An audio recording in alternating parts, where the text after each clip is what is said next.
బంజారా భవన్లో ఈ యొక్క మాన్కోటలో 28వ తారీఖున మాన్కోటలో జరగబోయేటువంటి సదస్సు ర్యాలీ ఆత్మగౌరవ ర్యాలీని విజయవంతం చేయాలని కోరుతూ ఈ సమావేశాన్ని అత్యవసర సమావేశాన్ని ఏర్పాటు చేయడం జరిగింది. దీనికి భారీ ఎత్తున మా బంజారా ముద్దు బిడ్డలందరూ వచ్చి వచ్చారు.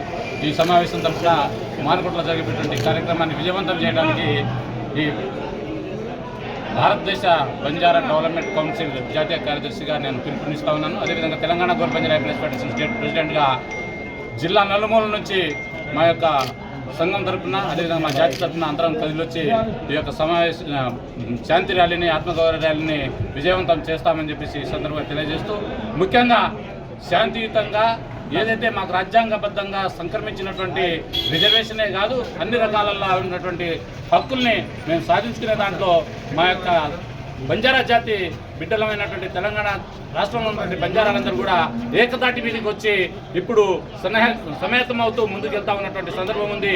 ఎట్టి పరిస్థితుల్లో కూడా మేము మా జాతిని ముందుకు తీసుకెళ్లే దాంట్లో ముందుంటామని, అదే సందర్భంగా ఎవరైనా మా మీద దుష్ప్రచారం చేస్తే ఆ ప్రచారాన్ని ఎట్టి పరిస్థితుల్లో కూడా మేము సహించే పరిస్థితుల్లో లేము.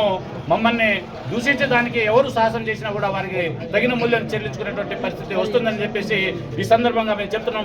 పేరున మేము ఎవరిని విమర్శించదలుచుకోలేదు.